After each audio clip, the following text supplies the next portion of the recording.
My broers, my susters, ons het so nodig as mens om te leef, te werk en te funksioneer onder die krag en die salwing en die inspirasie van die Heilige Gees. Ek wil sê,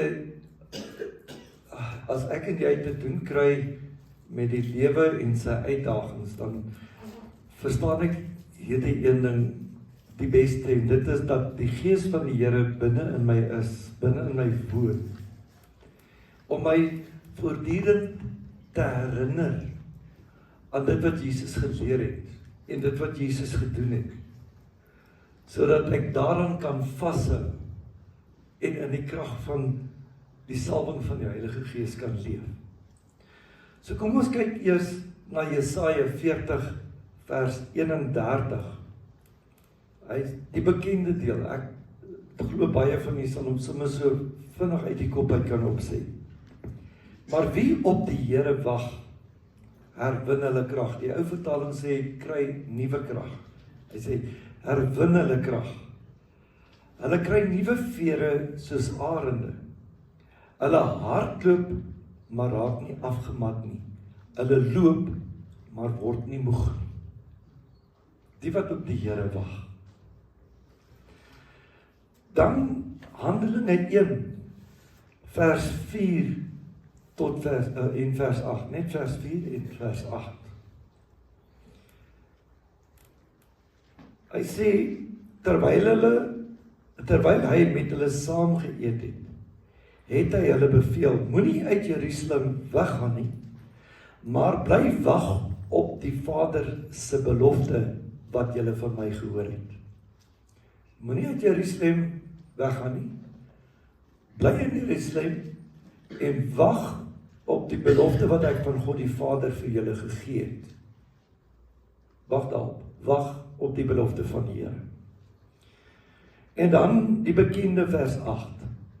Maar julle sal krag ontvang wanneer die Heilige Gees oor julle kom, en julle moet my getuies wees in Jerusalem, in die hele Judea en Samaria, tot die einde van die aarde. Julle sal krag ontvang, wanneer die Heilige Gees oor julle kom. Jy sien, in ons harte, en ek dink indien dit wel so is, dat ons sou begeer om die Heilige Gees werklik op 'n kragtige manier in ons lewens te ervaar, sal ons die Bybelse plan moet volg hoe ons dit gaan beleef. As jy werklik wil leef onder die krag en met die krag en die inspirasie en die werk van die Heilige Gees, die bonatuurlike werk van die Heilige Gees in jou lewe, gaan jy moet op die plek kom waar jy dit ontvang op die wyse wat die Bybel sê dit werk, hoe jy die krag en die heerlikheid van die Heilige Gees in jou lewe gaan beleef. Kan ek sê, jy moet die Bybelse plan daarvoor volg, of kom ons noem dit, jy moet die resep wat die Bybel gee daarvoor, by dit uitkom en dit aanwend in jou lewe. Want die Bybel praat, die wat op die Here wag. Hy gebruik die term, die wat op die Here wag, kry nuwe krag. Wag in Jerusalem, totdat julle toegerus is met krag uit die hoogte sê. Die belofte van die Vader. Wag, hierdie woord wag. En in ons lewens weet ek, meeste mense hou nie meer van wag nie. Want ons het gewoond geraak aan alles is vinnig. Jy staan nie meer lank in 'n ry nie. Alles het mos met tegnologie gebeur, dat alles vinnig is. Vinnig gebeur. As ons bietjie lank wag, raak ons ongelukkig. Sit in die week terwyl ons ry, toe praat 'n paar van ons, dus praat ons ook oor restaurante en die eetplekke. En een van die goed waaroor ons praat is, ons hou nie daarvan as ons iets bestel het om te wag. lang te wag nie. Ons het gepraat van restaurante en diens en as 'n restaurant te lank vat, dan nee, ek hou nie daarvan nie, want ek is haastig. Wag is nie eintlik iets waarvan baie van ons mense hou nie. As ons nou iets wil hê, dan wil ons hom nou hê. As ons nou iets gedoen wil hê, dan wil ons nou gedoen nie. Veral as jy my tipe persoonlikheid ook het. As ek nou iets gedoen wil hê, moes dit eintlik al gister gebeur het. Maar die Bybel sê, wag. En wag is 'n proses. Wag is 'n ding wat nie oornag gebeur nie, is nie iets wat net vingerklap is nie. Wag is 'n proses. En dis die krag, die werk van die Heilige Gees opnuut in jou lewe te ervaar, gaan van jou vereis om 'n proses te volg en geduldig te wees en nie haastig te wees nie.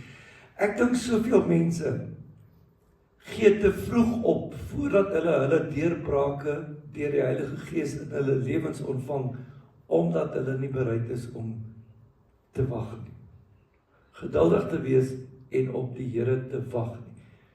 Jesus het vir sy disippels gesê, hulle moet wag totdat, hulle moet in Jerusalem wag totdat, nie vroeër weggaan nie vroeër begin preek nie vroeër enigiets begin doen nie, hulle moet wag totdat die belofte van die Vader op hulle is. En so my broer, my suster, is dit ook tyd dat ek en jy leer om te wag totdat ons die guns van die Here ontvang. En nie op te gee voor die tyd, of ander besluite en ander keuses te maak, voordat die Here ons nie toegerus het met sy krag en met sy heerlikheid nie. Een ding wat wag nie is nie. Wag is ook nie 'n passiewe ding nie. Baie keer dink mense om te wag op iets is om passief te wees, te sit en niks te doen nie. Wag in die Bybelse konteks hier is nie 'n passiewe sit, handjies gevou nie. Daar's tog iets wat gedoen word. Daar's iets wat jy doen. Daar's iets wat die disippels ook gedoen het en moes doen. Dis nie 'n passiewe ding wat ek as lank genoeg stil sit, dan gaan iets gebeur nie. 10 en as jy lank genoeg stil sit, sal iets gebeur, jy sal stof vergaar. So dis nie wat die Bybel bedoel, sit passief en doen niks nie. Want weet jy, as mense dikwels passief is in die proses van wag,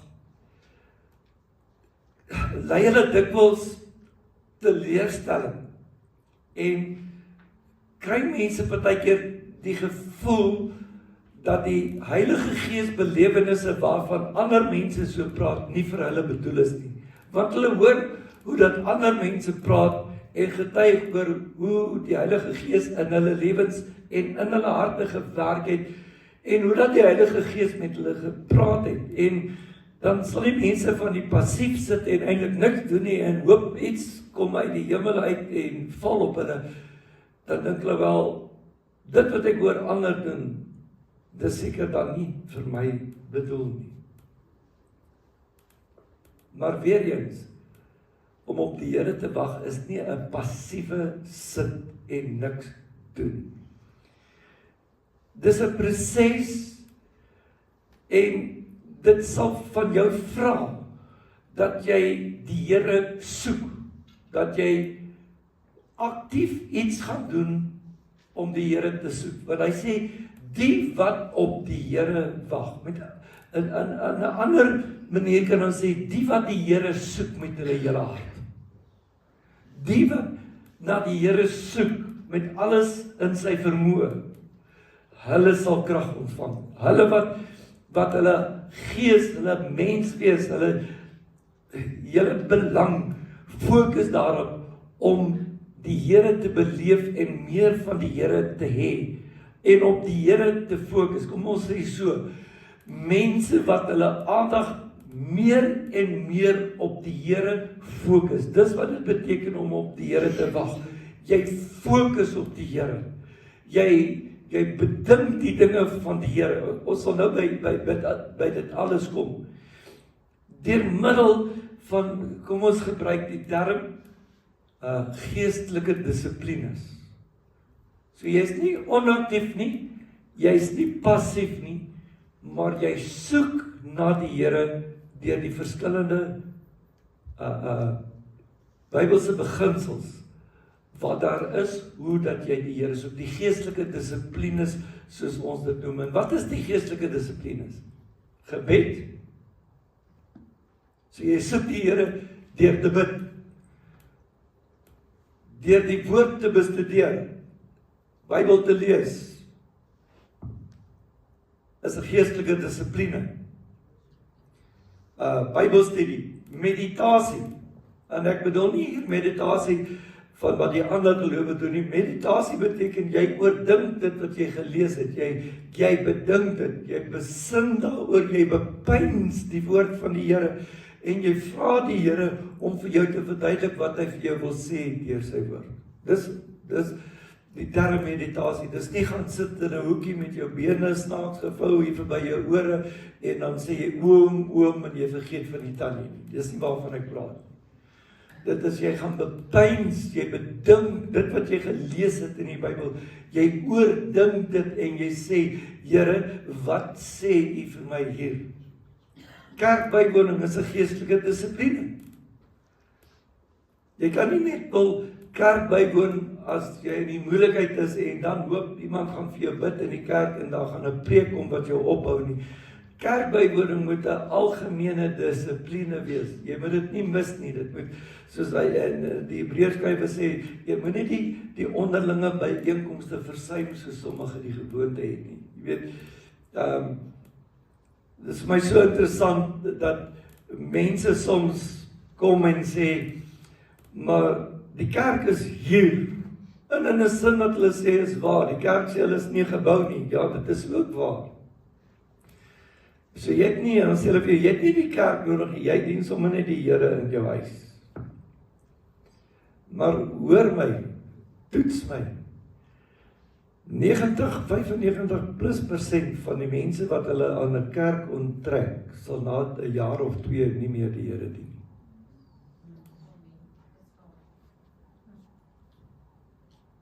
Kyk, hulle sal sê as Christene in die gesprekke, maar hulle sal nie meer met toewyding aan die Here leef nie. En ek gebruik maar die voorbeeld dikwels. Weet jy, ons hou mos van braaivleis, is dit nie so nie? En wie van julle hou daarvan om eintlik op 'n houtvuur te braai? Hout om te steek eerder as charcoal. Let me see. As genoeg van ons wat sê, 'n houtvuur braai lekkerder as 'n charcoal vuur, né? Het jy al gesien as jy die klompies stompies so gesit het en hulle brand so lekker en jy vat een van daai stompe en jy gaan sit op een kant, wat gebeur? Die stomp gaan dood, smeel 'n bietjie en hy brand nie uit tot kolle waarop jy kan braai nie. Hoekom? Hy het die vuur van die ander nodig om uit te brand. Net so ook, as 'n gelowige homself van ander gelowiges onttrek, sterf jou intimiteit met die Here ook. Want reg van die begin af het die gelowiges by mekaar gekom en kerk gehou. Hulle het nooit op hulle eie in hulle huise gaan sit soos mense beweer en van praat nie. Dit wil sê mense, nee, dis eintlik huiselle, dis eintlik huiselle is goed vir opbouing en lering. Maar weet jy kan nie net twee gesinne gaan sit wat eenerdenkend is en die hele tyd net met mekaar oor dieselfde goedjies wil gesels nie. Dit loop dood. Want jy het die wederwysige fellowship nodig van ander gelowiges. Dis 'n geestelike dissipline. So dit behels ook die volgende, soos ek sê, dis nie 'n passiewe ding. Dis eintlik werk, om op die Here te wag is eintlik werk. Dit behels ook 'n proses van skoonmaak. Met ander woorde wat ek sê, jy moet jou hart skoonmaak, jy moet jouself leegmaak van die dinge wat tussen jou en die Here staan. Daar's baie keer dinge in jou lewe wat tussen jou en die Here staan. Dis nie pertinent gruwelooslike sondes wat tussen jou en die Here staan nie, maar daar's dinge wat tussen jou en God is. Dinge wat in jou hart en in jou lewe en in jou emosies nie reg en skoon is nie, en dit staan tussen jou en die Here, en jy moet jou hart skoon maak daarvan. Jy moet dit uitkry, jy moet daarmee deel, daarmee werk, jy moet die Here vergifnis vra, jy moet mense vergewe, ons gaan meer daaroor sê. Want dit is so, daar is sonde wat tussen jou en die Here partykeer staan. Totdat Jesus weer kom, en ons saam met hom gaan wees in die nuwe Jerusalem, kan niemand aanspraak maak daarop dat hulle sondeloos sal wees. Jy sal miskien nie rook nie drink nie dans nie vloek nie, en die goed. Maar daar kan 'n ander gesindheid in jou binneste wees, wat eintlik sonde is. En jy moet daarmee deel.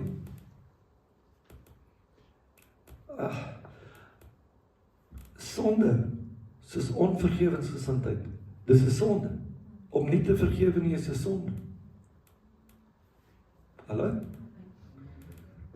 En al is jy kwaad vir iemand, en al het jy watter gevoel teen iemand, jy beter dit uitsorteer, jy moet die Here vra om jou te help om te vergewe, want dit staan tussen jou en die Here.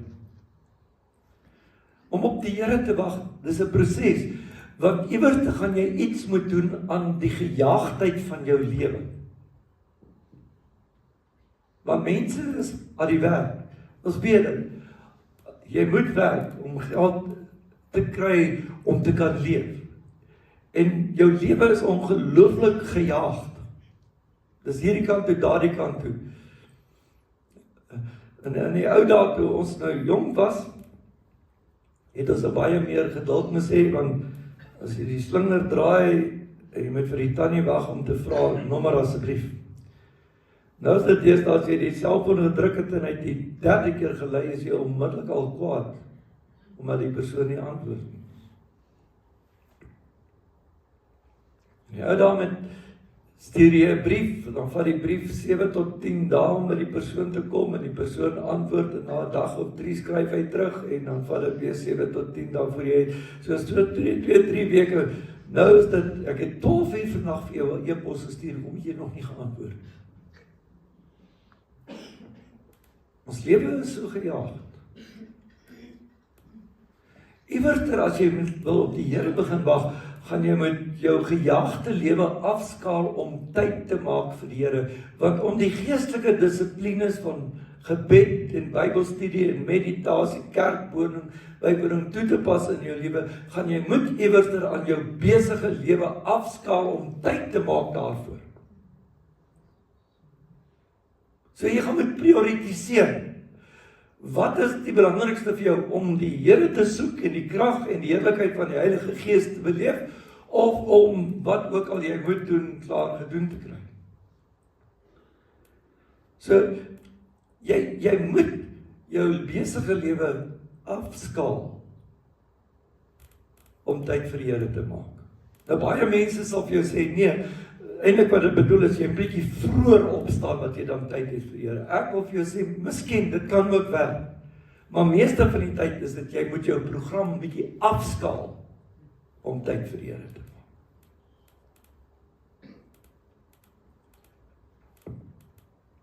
'n Groot struikelblok, waaraan baie mense moet aandag gee, is jou gesindheid en houding teenoor ander mense. Eina, toon. Jou gesindheid teenoor ander mense.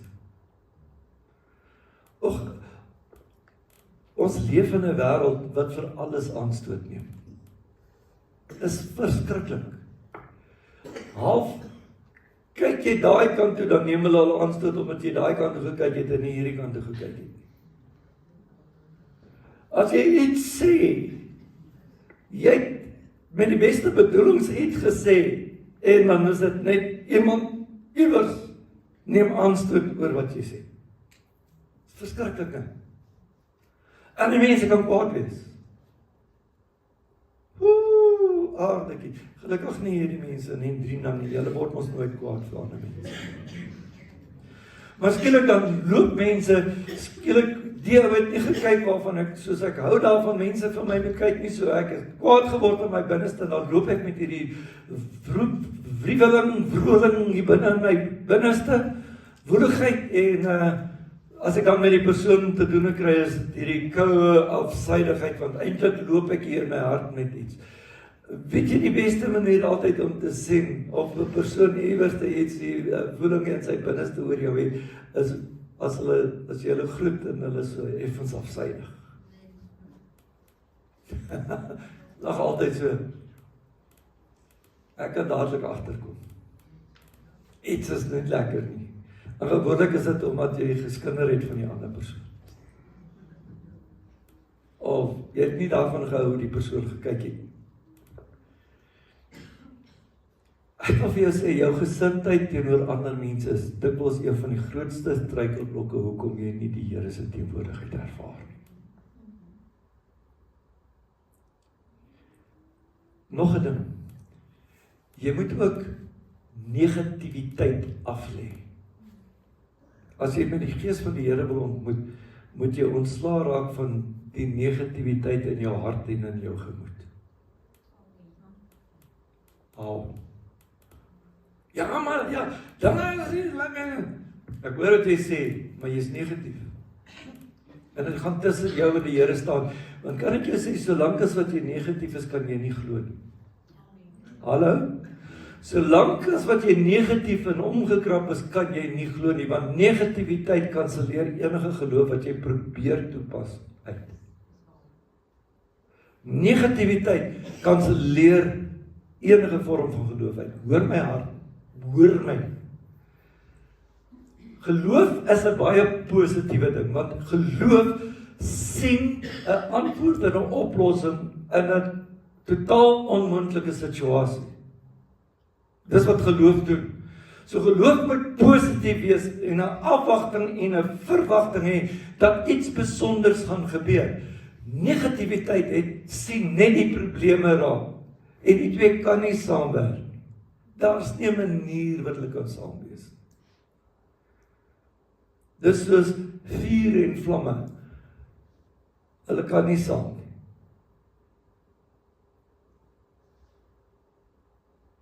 So jy moet, as jy terwyl jy in hierdie proses is van bid en Bybelstudie en mediteer en so meer, moet jy die Here vra om jou te help om die negativiteit wat in jou gemoed is, af te lê, te laat staan, sodat jy God kan begin vertrou vir die onmoontlike deurbrake in jou lewe.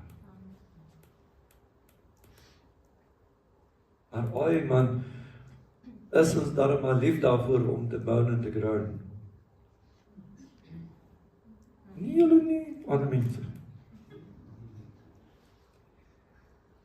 Dit is ook belangrik dat jy openheid sal hê dat die Heilige Gees jou kan oortuig van hindernisse in jou lewe. Hier kom 'n groot les in. Want jy sien nie oomblik as jy begin bid en jy begin Bybel lees en jy begin mediteer en jy begin luister na woord en jy het interaksie met ander gelowiges, gaan jy beleef dat die Heilige Gees in jou hart gaan begin praat en vir jou goed wys en vir jou sê, weet jy, kom ons gebruik dit, jy's besonder negatief teenoor of oor hierdie kwessie. Jy moet ophou. Of die Heilige Gees kan jou oortuig en sê, hoorie, dit wat jy nou daarvan, wie ook al gesê het, is verkeerd. Jy is nie veronderstel om so van die persoon te praat nie. Jy moet stop daarmee, jy moet ophou. So jy moet ook openheid in jou hart hê om te hoor. In plaas daarvan om jouself te regverdig en te sê, ja, maar ek is geregtig daarop eintlik om negatief te wees, want 1, 2, 3, 4, 5, 6, kyk net. Of ek is geregtig om hierdie wroging in my hart te hê oor so en so, want so en so het so 1, 2, 3, 4, 5 gedoen. Dan sê die Heilige Gees vir jou, nee, kry klaar met dit. Nee, maar jy verstaan die Heilige Gees. Die Heilige Gees vir jou sê, hou op. Jy moet 'n openheid in jou gees en gemoed hê om die stem van die Heilige Gees te hoor en te verander. Iets rondom dit is, die Heilige Gees gaan nie vir jou allerhande snaakse goed laat doen, op jou kop laat staan en met jou tone klavier speel, om te maak asof jy nou die stem van die Heilige Gees hoor. Die Heilige Gees gaan meeste met jou praat oor wat in jou eie hart omgaan.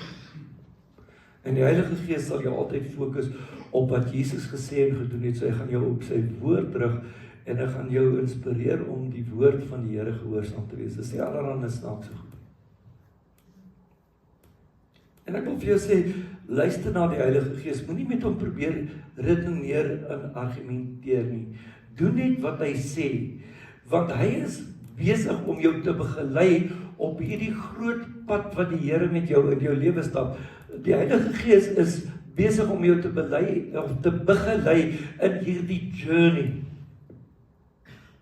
om nader aan God te kom, meer van God in jou lewe te hê, meer van die krag van die Heilige Gees in jou lewe te hê.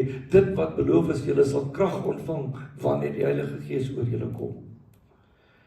En ek wil vir jou sê nog, broer en suster, ons wil altyd graag die skouspelagtige sien en beleef in die naam van die Heilige Gees. En dis mooi.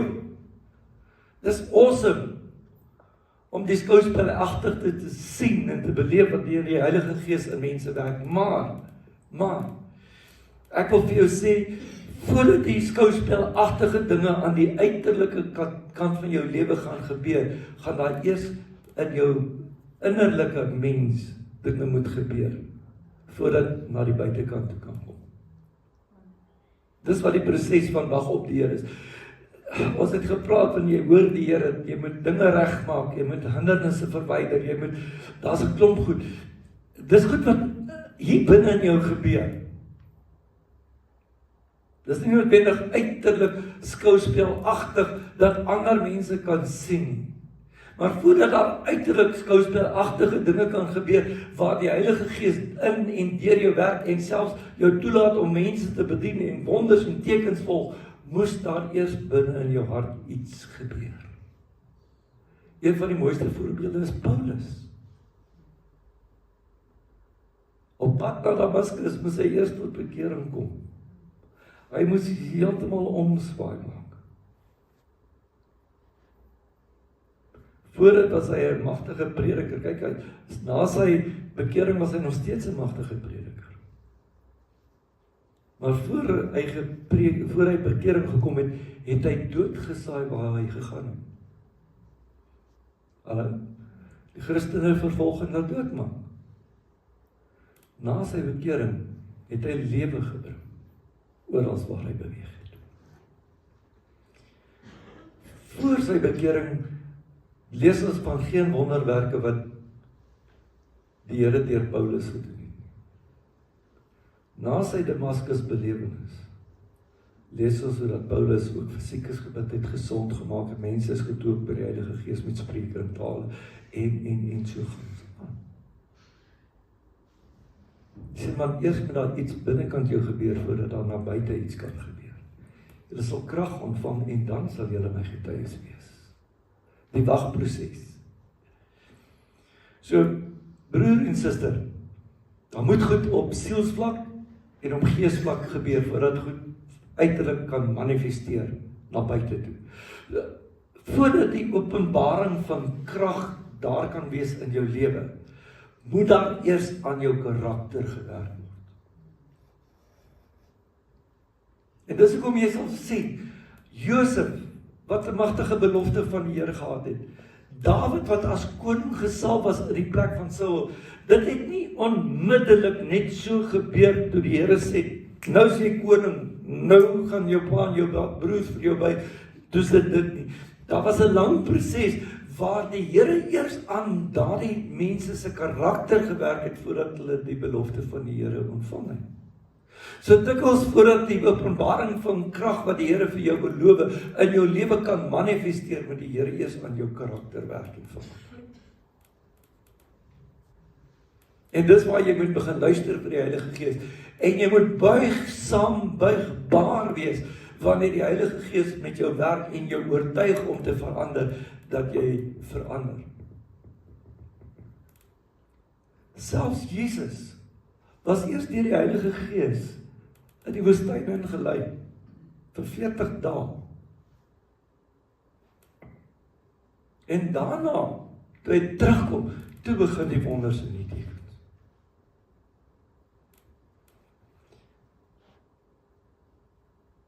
Daar's 'n ou Afrikaanse liedjie wat ons altyd gesing het. Heilige Gees, lei my om te doen wat die Vader verlang. Dit nou nie so al die woorde nie. Heilige Gees, lei my om te doen wat die Vader verlang. Ja, en nou kyk vas, ek onthou nie eens al die woordjies meer. Maar, broer, suster, voordat die openbaring van die krag van die Heilige Gees in jou lewe kan wees, gaan jy moet eers leer om op die Here te wag. Dis 'n proses. Dis nie 'n passiewe sin nie. En jy moet ook weet dat die Heilige Gees kan praat en verander. Dan gaan die krag kom. Selfs in die kerk van Jesus Christus, ons moet op die Here wag. As ons die openbaring van krag in die sieleoes wil sien, gaan ons op die Here moet wag.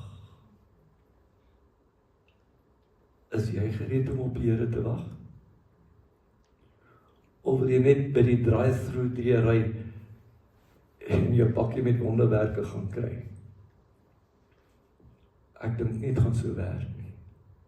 Jy gaan by die drive-thru kom en sien die venstertjie is toe. Want hierdie is 'n proses. Die wat op die Here wag, kry nuwe krag. So begin wag.